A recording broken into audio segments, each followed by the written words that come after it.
Screen കാണാൻ പറ്റുന്നില്ലേ? Yes, sir.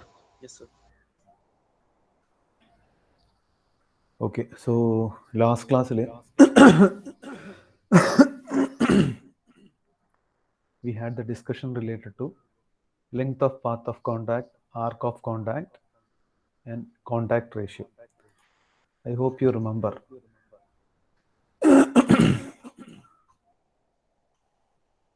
See, ഈ ഫിഗർ ഓർമ്മയുണ്ടെന്ന് വിചാരിക്കുന്നു.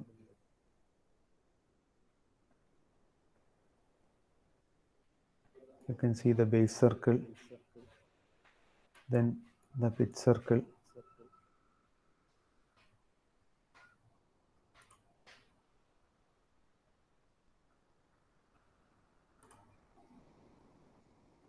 then you can see the addendum circle. ഇതേപോലെ തന്നെ you can see corresponding circles for pinion also.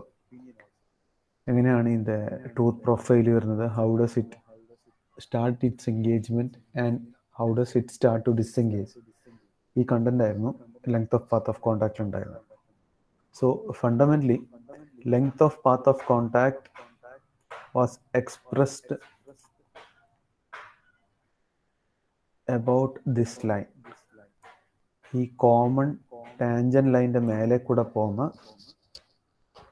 K up to P, ഈ K മുതൽ L വരെ, this was the length of path of contact. അതിന് നമ്മൾ divide ചെയ്തു P L plus K P, ഈ രണ്ട് സെക്ഷനായിട്ട് ഡിവൈഡ് ചെയ്തിരുന്നു. ഓർമ്മയില്ലേ? Hello Sir.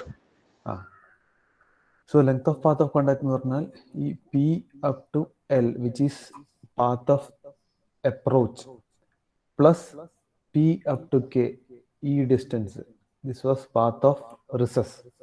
ഇതിൻ്റെ രണ്ടിൻ്റെയും പ്രൊഡക്റ്റ് ആയിരുന്നു, രണ്ടിൻ്റെയും സം ആയിരുന്നു length of path of contact. So now length of path of contact ഈ ഫിഗറിലാണ് കാണിച്ചതെങ്കിൽ, ഈ ഫിഗറിൽ ഈ ലൈനിലാണ് കാണിച്ചതെങ്കിൽ, length of arc of contact ഉണ്ട്. ഈ length of arc of contact കാണിച്ചത് ഇതാ ഈ പിച്ച് സർക്കിളിന്റെ മുകളിലൂടെയായിരുന്നു. പിച്ച് സർക്കിളിന്റെ മുകളിൽ രണ്ട് കർവ്സ്, അതായത് C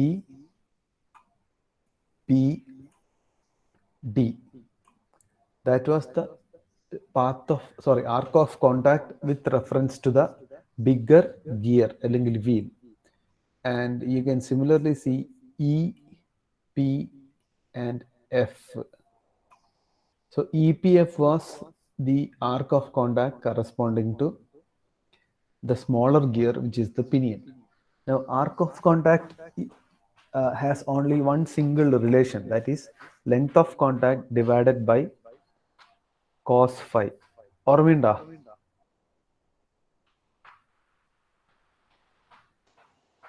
Sir. Path of contact divided by cos phi, അതാണ് arc C P D. Arc C P D is nothing but the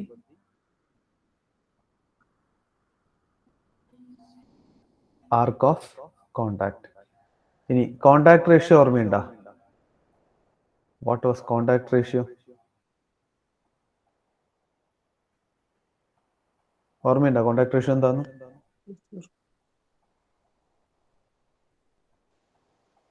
പറഞ്ഞട്ടെ, contact ratio എന്താന്ന് പറഞ്ഞട്ടെ.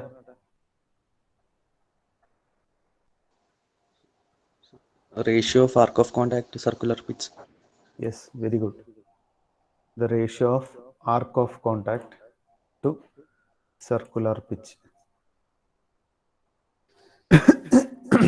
അതായിരുന്നു കോണ്ടാക്ട് റേഷ്യോ. സർക്കുലർ പിച്ചിൻ്റെ ഇക്വേഷൻ ആണ്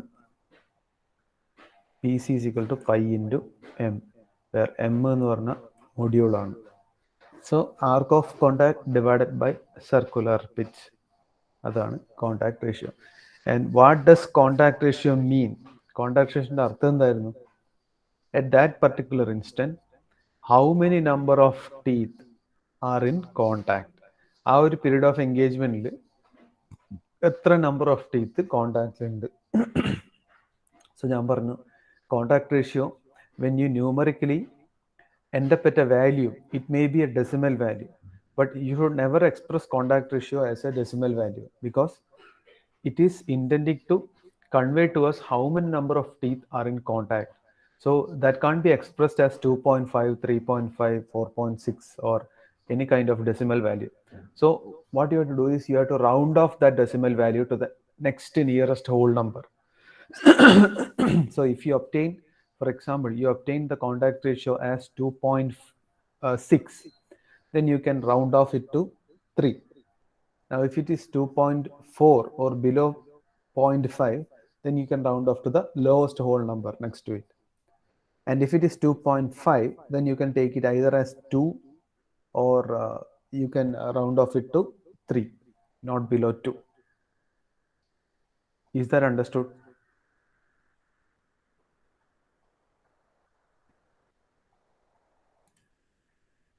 Yes, sir.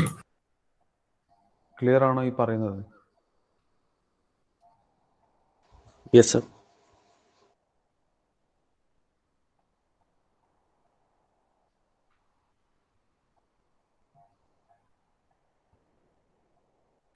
Amit, Karthik, Shehzad, Fardeen, Fateh, Nived, Rahul, Sarun, Sreerag Vijayan, Vishnu A P. 11 ആളെ ഇപ്പോൾ ഉള്ളൂ.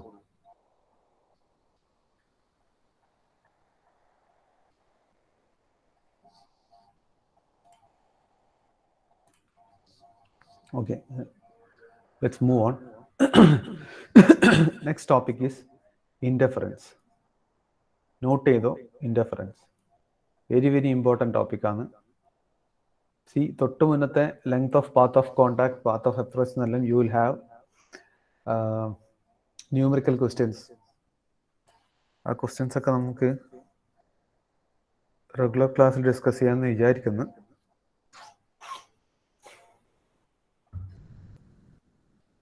Next is interference.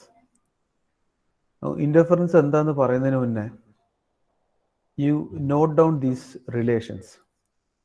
Involute ഗിയറിൽ നമുക്ക് ആവശ്യം വരുന്ന, അതായത് other than the equations related to see what are all the equations that you have studied up to now. It was related to path of contact, arc of contact and contact ratio ഉണ്ട് അല്ലേ? അതിൻ്റെ direct equations you know. But these small relations will also help you to calculate the intermediate values of different components. And just note it down. Involute gears in the case, these relations are very very significant. It will be helpful. That means R, which is denoted as pitch circle radius. Corresponding value of diameter will be D. Now, if you have R as the pitch circle value, then the addendum circle radius, see, just keep in mind which is the addendum circle, which is the dedendum circle and all. ആ figures ഒന്ന് മനസ്സിൽ വെക്കുക.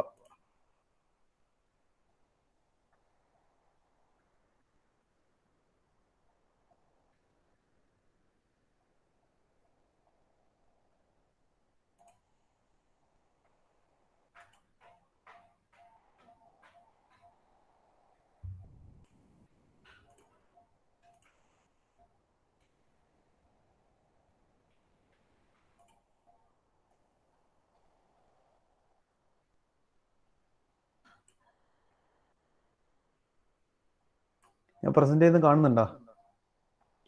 Yes, sir. ഇതാ pitch circle radius R ആണെങ്കിൽ your addendum circle radius is R plus M. That is the sum of pitch circle radius plus module. Then dedendum circle radius will be R minus 1.157 M. R minus 1.1.7 into M. M എന്ന് പറഞ്ഞ metre അല്ല, it's module. Base circle radius can be calculated using R into cos phi. Phi is the pressure angle. Now observe the figure and clearly understand which is the addendum circle, which is the dedendum circle.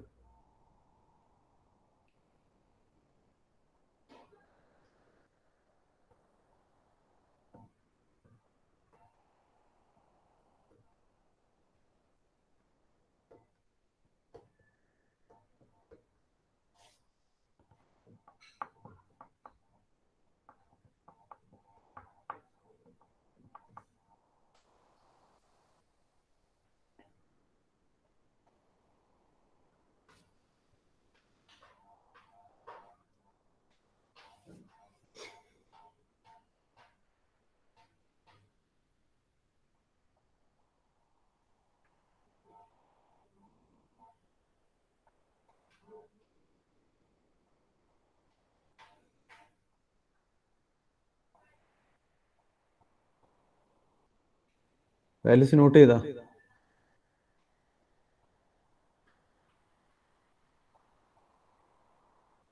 Hello? Yes, sir. Yes, sir.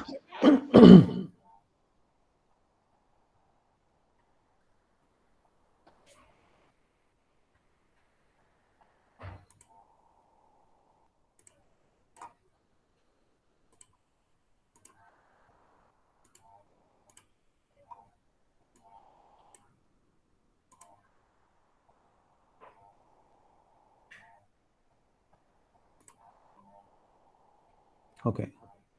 Now see, the relative position of dedendum and base circle being below or above each other depends upon the number of teeth, pressure angle, module, etc. അതായത് ആ പറഞ്ഞ സെന്റൻസിന്റെ അർത്ഥം ഇത്രയേ ഉള്ളൂ. നമുക്ക് C when you look at the figure, ആ നേരത്തെ കാണിച്ച ഫിഗർ ഒന്ന് ആലോചിച്ച് നോക്കിയാൽ നമുക്ക് 4 സർക്കിൾസ് ആണ് ഫണ്ടമെന്റൽ ആയിട്ട് ഈ ഗിയേഴ്സിന്റെ നോർമൽ ക്ലേച്ചറിൽ മനസ്സിലാക്കാനുള്ളത്. One was pitch circle. Pitch circle എവിടെയായിരുന്നു? Exactly about the middle of the teeth, അല്ലേ? അല്ലേ? Sir.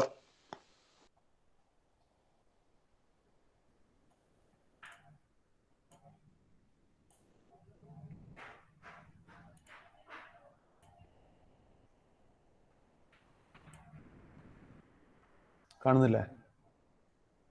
Pitch circle about the middle of the teeth ആണ് pitch circle എവിടെയാണുള്ളത്.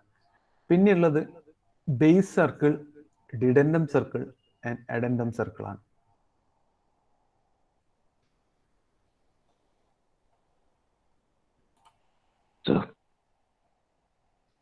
Okay.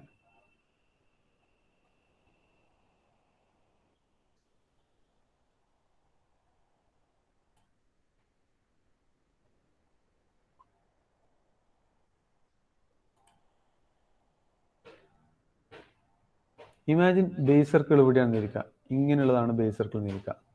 Okay. So ഇപ്പൊ ഞാൻ വരച്ച ഫിഗറിൽ എന്താ? This is base circle. Above the base circle you have dedendum. ആ ഡിഡൻഡത്തിന്റെ മുകളിൽ you have pitch circle. Pitch സർക്കിളിന് മേലെ എഡൻഡം സർക്കിൾ. ഇതല്ലേ ഇപ്പൊ ഇങ്ങനെയുള്ള അല്ലേ? ഓക്കെ.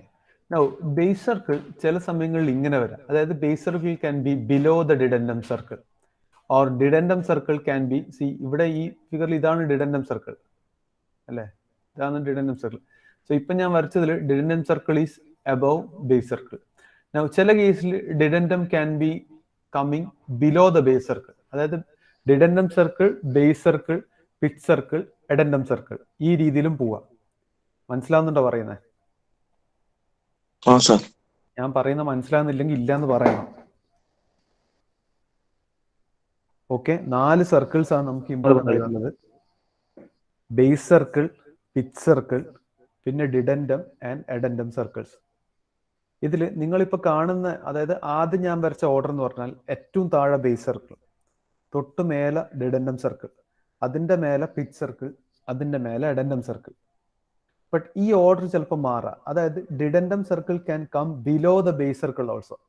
അതായത് ഡിഡൻഡം താഴെ, പിന്നെ മേലെ ബേസ് സർക്കിൾ, അതിൻ്റെ മേലെ പിച്ച് സർക്കിളും എഡൻഡവും. There is no change with respect to pitch circle and addendum circle.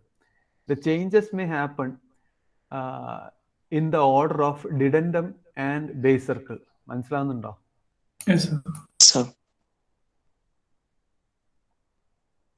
Okay.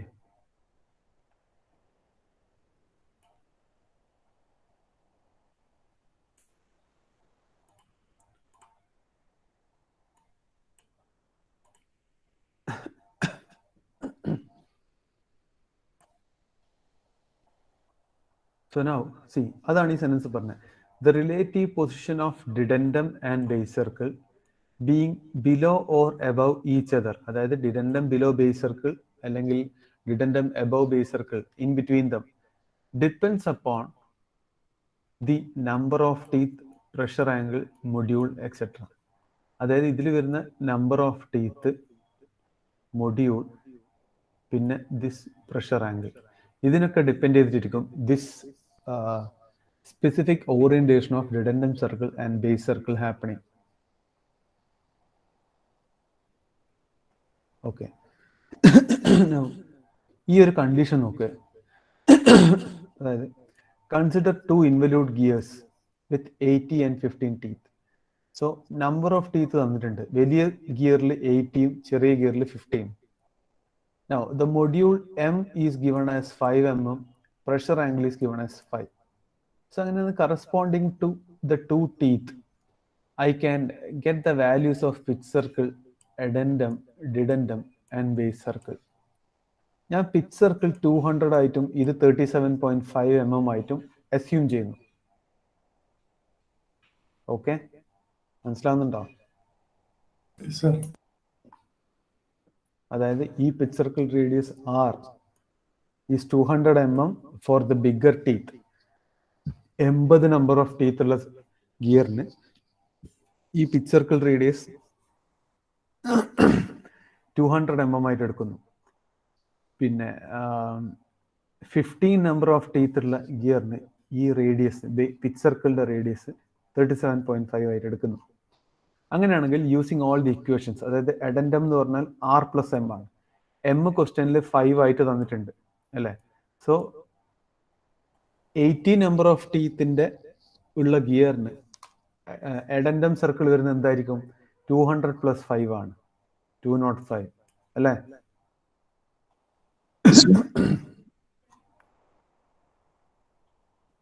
Okay, then what about the addendum circle radius for 15 number of teeth gear? ഈ 15 number of teeth ഉള്ള ഗിയറിന് എന്തായിരിക്കും? Again R+1.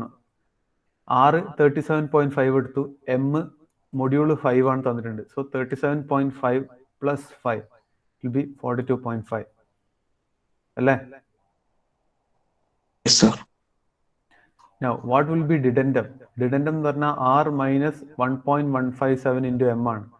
So for 80 number of teeth it will be 200 minus ബ്രാക്കറ്റിൽ 1.157 multiplied by 5.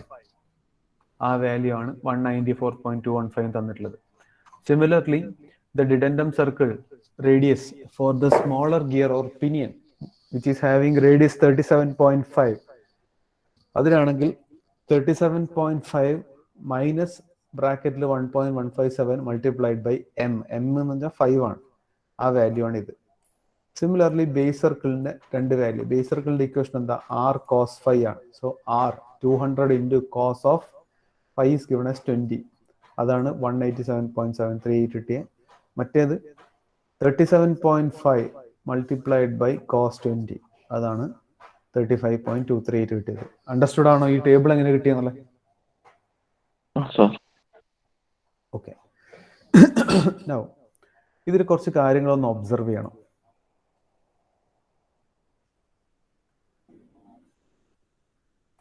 നോക്കോ, look at the bigger gear. അതായത് gear എന്ന് പേരുള്ള സാധനത്തിനെ തന്നെ നോക്ക്. അതില് ബേസ് സർക്കിളിന്റെ റേഡിയസ് ഒക്കെ 187 ആണ്. ഡിഡൻഡം സർക്കിൾ എന്താ? 194 ആണ് അല്ലേ? പിച്ച് സർക്കിൾ 200ഉം എഡൻഡും. രണ്ട് കേസിലും പിച്ച് സർക്കിളും എഡൻഡും നോക്കിയാൽ addendum circle is greater than pitch circle അല്ലേ? 42.5 greater than 37, 205 greater than 200. Correct അല്ലേ? അതായത് എഡൻഡം ഓൾവേസ് പിച്ച് സർക്കിളിന്റെ മേലെ വരുന്നുണ്ട്. But for the gear, see base circle is coming below the dedendum circle. So base സർക്കിളിന്റെ മുകളിലാണ് ഡിഡൻഡം വരുന്നത്. But for the smaller gear or pinion, see look, base circle 35.238 ആണ്, ഡിഡൻഡം 31 മാത്രമേ ഉള്ളൂ. That means here base circle is coming above the dedendum, or dedendum circle lies below the base circle. അല്ലേ? Difference മനസ്സിലാവുന്നുണ്ടോ രണ്ടിലും? Yes, sir. Okay, now see. For the gear having 80 teeth, dedendum circle lies above the base circle. ഞാനിപ്പോൾ പറഞ്ഞത്.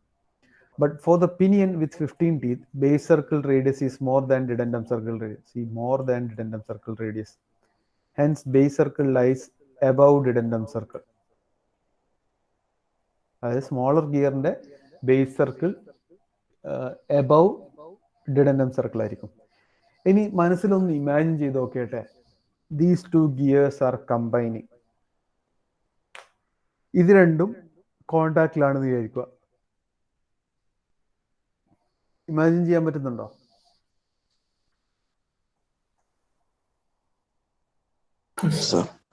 ആ, വെറുതെ 2 gear മനസ്സിലാവിച്ച പോരാ. അതിന് bigger വീലിൽ എന്തായിരിക്കണം? അതിന്റെ എഡൻഡം എവിടെയാണ്, പിച്ച് സർക്കിൾ എവിടെയാണ്, ബേസ് സർക്കിൾ എവിടെയാണെന്ന് ആലോചിക്കുക. ഡിഡൻഡം എവിടെയാണ്? അതായത് ബിഗ്ഗർ വീല് നിങ്ങൾ മനസ്സിൽ ലെഫ്റ്റ് സൈഡിൽ ബിഗ്ഗർ വീലാന്ന് ആലോചിക്കുക, റൈറ്റ് സൈഡ് സ്മോളർ വീലാന്ന് ആലോചിക്കുക. സോ ലെഫ്റ്റ് സൈഡിലെ ബിഗ്ഗർ വീലിന്റെ ഒരു ടീത്ത് മാത്രം മനസ്സിലൊന്ന് ആലോചിക്കുക. അതിലെന്തായിരിക്കും? ഏറ്റവും എക്സ്ട്രീം എൻഡിൽ എഡൻഡം സർക്കിൾ ആയിരിക്കും വരിക. അതിന്റെ തൊട്ട് ലെഫ്റ്റിലായിട്ട് പിച്ച് സർക്കിൾ വരും. അതിന്റെ ലെഫ്റ്റിലായിട്ട് എന്ത് വരും? ഏതാ വരുക?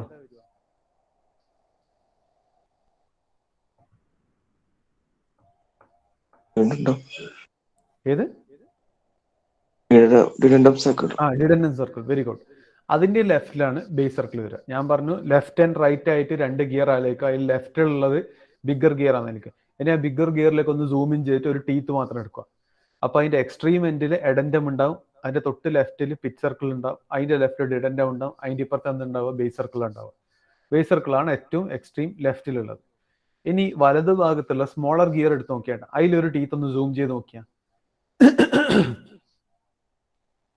അതിന്റെ ഏറ്റവും എക്സ്ട്രീം എൻഡിൽ എഡൻഡം ഉണ്ടാവും. എഡൻഡത്തിന്റെ വലതുഭാഗത്തായിട്ട് പിച്ച് സർക്കിൾ ഉണ്ടാവും അല്ലെ? അപ്പൊ ആ പിച്ച് സർക്കിളും ബിഗ്ഗർ വീലിന്റെ പിച്ച് സർക്കിളും രണ്ടും ഒരുമിച്ച് കൂട്ടിമുട്ടണം. അത് രണ്ടും ടാൻജൻഷ്യൽ ആയിട്ട് പോകണം. കാരണം എന്നാൽ മാത്രമേ നമ്മൾ ലോ ഓഫ് ഗിയറിംഗ് സാറ്റിസ്ഫൈ ചെയ്യാൻ പറ്റൂ. അല്ലേ? 2 പിച്ച് സർക്കിളും കൂടി ഒരുമിച്ച് ഇന്റർസെക്ട് ചെയ്യുന്ന പോയിന്റ് ആണ് പി എന്ന് പറഞ്ഞ പിച്ച് പോയിന്റ്. അപ്പോൾ ലെഫ്റ്റിൽ, അതായത് സ്മോളർ ഗിയറിന്റെ ഒരു ഭാഗത്ത് എക്സ്ട്രീമില് എഡൻഡം, പിന്നെ പിച്ച് സർക്കിൾ റൈറ്റിൽ വരും, അതിന്റെ ഇപ്പുറത്ത് ബേസ് സർക്കിളും വരും, പിന്നെയാണ് ഡിഡൻഡം വരിക. ആണോ ഇല്ലയോ? അല്ലേ? അപ്പൊ ഈ കോമ്പിനേഷനിൽ ഒന്ന് ആലോചിച്ച് നോക്കിയിട്ട് രണ്ടും കൂടി കമ്പൈൻ ചെയ്ത് വെച്ച് രണ്ടും മൂവ് ചെയ്യുന്നുണ്ടെങ്കിൽ ബിഗ്ഗർ ഗിയറിന്റെ എഡൻഡം, എക്സ്ട്രീമിലുള്ള എഡൻഡം പോയിട്ട് മെഷ് ചെയ്യുന്ന ഏരിയ എന്ന് പറഞ്ഞാൽ എന്തായിരിക്കും? വീലിന്റെ ബേസ് സർക്കിളിന്റെ ഉള്ളിലായിരിക്കൂലേ? കാരണം ബേസ് സർക്കിൾ ആദ്യവും പിന്നെയല്ലേ ഡിഡൻഡം വരുന്നത്. മനസ്സിലാവുന്നുണ്ടോ? ഈ കോമ്പിനേഷൻ ശരിയാണോ? ഈ കോമ്പിനേഷൻ ശരിയല്ല. റീസൺ എന്തുകൊണ്ടാ? നമ്മുടെ ഫിഗറിൽ കോമൺ ടാൻജന്റ്, മറ്റേ ആ തൊട്ട് മുന്നിൽ നിങ്ങൾ വരച്ച ഫിഗറിൽ MN എന്ന് പറഞ്ഞ കോമൺ ടാൻജന്റ് വരുന്നത് എവിടെയാ? 2 ഗിയറിന്റെ ബേസ് സർക്കിളും ടാൻജന്റ് ആയിട്ടാണ് വരുന്നത്. അല്ലേ? ആണോ അല്ലയോ?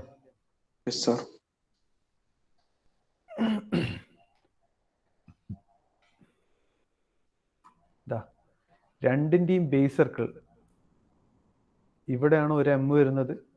ഇതിൽ ഡിഡൻഡം കാണിച്ചിട്ടില്ലെന്നേ ഉള്ളൂ. ഇവിടെയാണ് അടുത്ത വരുന്നത്.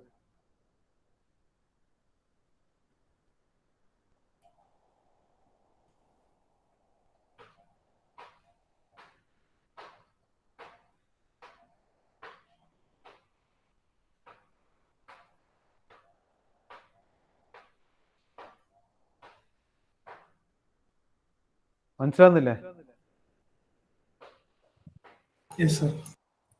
ഓക്കെ, രണ്ടും ബേസ് സർക്കിളിലാണ് വരുന്നത്. അപ്പൊ ഈ ഫിഗറിൽ നിങ്ങൾ ബാക്കിയെല്ലാം മനസ്സിൽ നിന്ന് ഒഴിവാക്കിക്കളാം. ഞാൻ ഇപ്പൊ പറഞ്ഞ കാര്യം മാത്രം ഇവിടെ ഒന്ന് അടയാളപ്പെടുത്താം.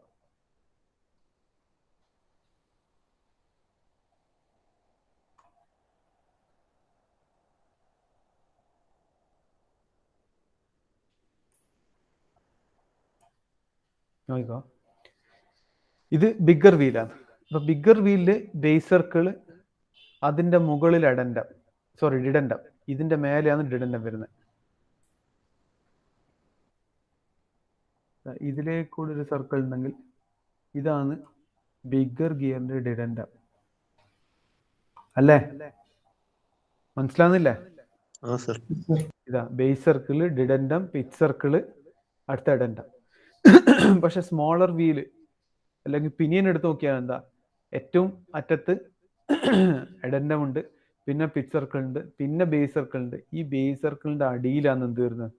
ഡിഡൻഡം വരുന്നത്. അല്ലേ? സോ ഈ കോമ്പിനേഷനിൽ നിങ്ങൾ ആലോചിച്ച് നോക്കുക, ഈ ബിഗ്ഗർ ഗിയർ അതായത് ഈ ബിഗ് ഗിയറിന്റെ ടീത്തിന്റെ എൻഡ് പോയിട്ട് ഈ ബേസ് സർക്കിൾ, അതായത് ഈ സർക്കിളിനെ കട്ട് ചെയ്തിട്ട് ഉള്ളിലേക്കാണ് അതിന്റെ ടീത്ത് പോവുക, അല്ലേ? ആണോ ഇല്ല? ദാറ്റ് മീൻസ് ഈ ടീത്തിന്റെ, അതായത് ഈ പോയിന്റ് ഓഫ് കോണ്ടാക്ട് എൽ എന്നുള്ളത് ബേസ് സർക്കിളിന്റെ ഉള്ളിൽ കടന്നിട്ടാ വരിക. മനസ്സിലാവുന്നുണ്ടോ? ആ, ബേസ് സർക്കിൾ എന്ന് പറഞ്ഞാൽ ആക്ച്വലി ടീത്ത് തുടങ്ങുന്നത് ഫണ്ടമെന്റലി ബേസ് സർക്കിളിന്റെ മുകളിൽ നിന്നാണ്. അപ്പൊ ആ കണ്ടീഷനിൽ എന്താ സംഭവിക്കുക?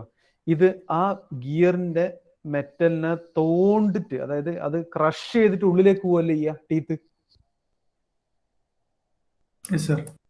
ഇതിനെയാണ് ഇന്റർഫറൻസ് എന്ന് പറയുന്നത്. ഇതാണ് ഇന്റർഫറൻസ് എന്ന് പറയുന്ന concept. That means part of അല്ലെങ്കിൽ ടോപ്പ് പോർഷൻ ഓഫ് അല്ലെങ്കിൽ ഫ്ലാങ്ക് റീജിയൻ, ഫേസ് റീജിയൻ അല്ലെ, ഫേസ് റീജിയൻ അല്ലേ വരിക?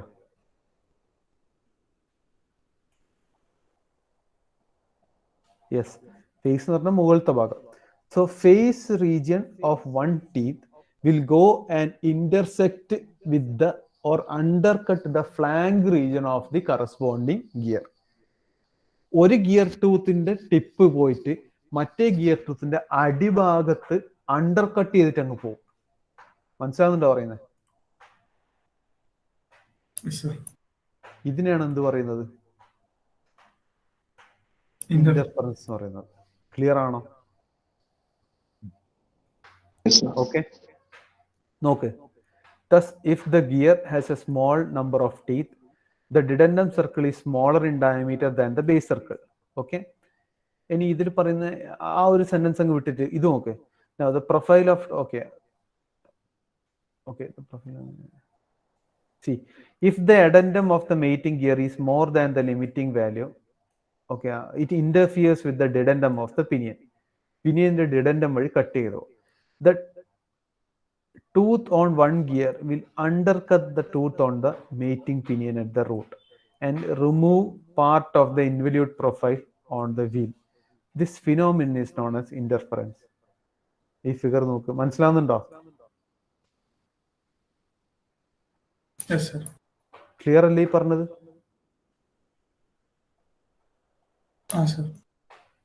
ഇതിൽ എന്തെങ്കിലും ഡൗട്ട് ഉണ്ടോ? ഇപ്പൊ ഞാൻ എക്സ്പ്ലെയിൻ ചെയ്ത കൺസെപ്റ്റിൽ എന്തെങ്കിലും ഡൗട്ട് ഉണ്ടോ?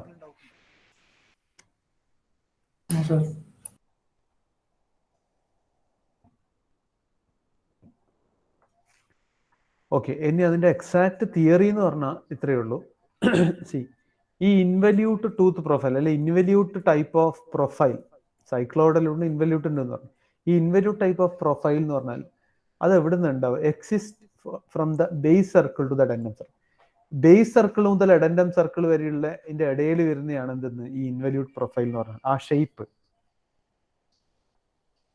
അല്ലേ?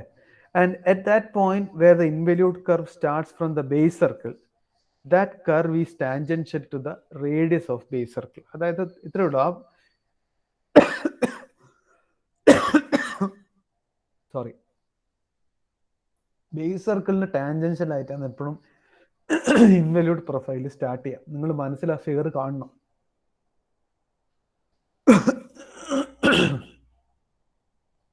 The profile of a tooth below the base circle will be non-involute. Base സർക്കിളിന് താഴാന്ന് പറഞ്ഞാൽ എന്താണ്? ഗിയറിന്റെ ബോഡിയാണ്. അവിടെ ഇൻവല്യൂട്ടോ അവിടെ നിന്നോ അല്ലെങ്കിൽ വേറെ ഒന്നും ഷേപ്പ് ആവണമെന്നൊന്നുമില്ല. സോ നോൺ ഇൻവല്യൂട്ട് ടൈപ്പ് ആയിരിക്കും. അപ്പൊ ഈ നോൺ ഇൻവല്യൂട്ട് ടൈപ്പ് ഭാഗത്തേക്കാണ് ഒരു ടീത്തിന്റെ, അതായത് ബേസ് സർക്കിളിന്റെ ഭാഗത്തേക്കാണ് മറ്റേ ടീത്തിന്റെ ടിപ്പ് ഇന്റർസെക്ട് ചെയ്ത് പോകുന്നത്. ഇപ്പം പറഞ്ഞ ഈ ഒരു കേസ് സ്റ്റഡി എക്സാമ്പിൾ ആയിട്ട് എടുത്താൽ അതിൽ കാണാൻ പറ്റുന്നത് ആ അവസരത്തിലാണ് അവിടെ എന്ത് സംഭവിക്കുന്നത്? ഇന്റർഫറൻസ് ഉണ്ടാകുന്നത്. ക്ലിയർ ആണോ?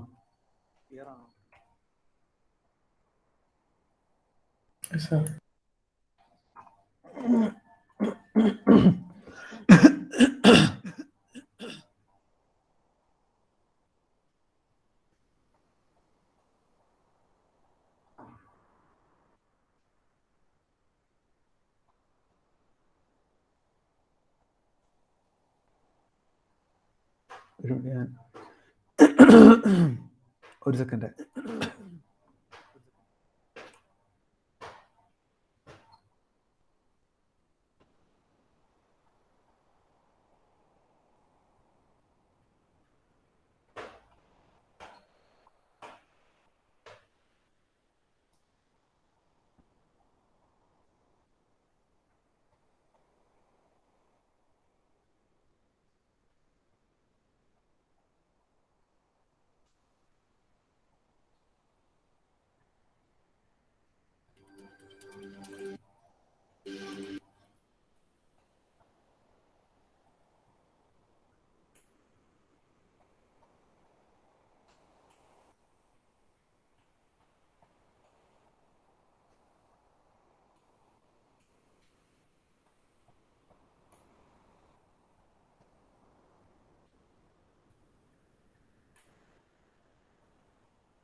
ഞാനൊരു ടാബ് ഷെയർ ചെയ്യുന്നുണ്ട്, കാണുന്നുണ്ട് അത്? Yes, sir. Okay. Yes, sir.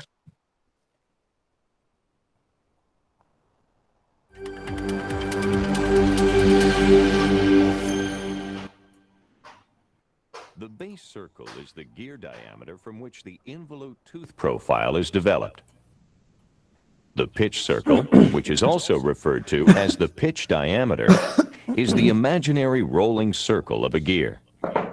The pitch circle dimension is important since the pitch circles of mating gears intersect each other. The pitch circle is also the dimension from which most other gear measurements are made. The line of centers is the line connecting the pitch circle centers of two mating gears. The pitch point is the point of tangency of two mating gear pitch circles through the line of centers.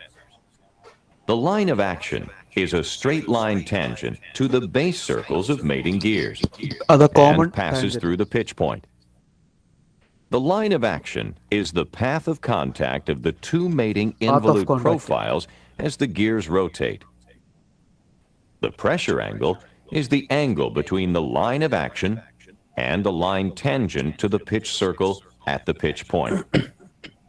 The outside circle is the outside diameter of the gear and is also known as the Addendum Circle. The root circle is the gear's root diameter and is tangent to the bottom of the gear teeth. The root circle is also known as the Dedendum Circle. The addendum is the radial distance of a gear tooth between the pitch circle and the outside circle. The dedendum is the radial distance of a gear tooth between the pitch circle and the root circle. Tooth thickness is the thickness of one gear tooth measured along the pitch circle. Circular pitch is the corresponding point face width with axial plane. ആ sections clear അല്ലേ? Yes, sir. Sure. Okay, ഒരു അവറും കൂടി ഉണ്ട് നമുക്ക്, third അവറാണ്. അതിൽ നമുക്ക് ആ derivation നോക്കാം.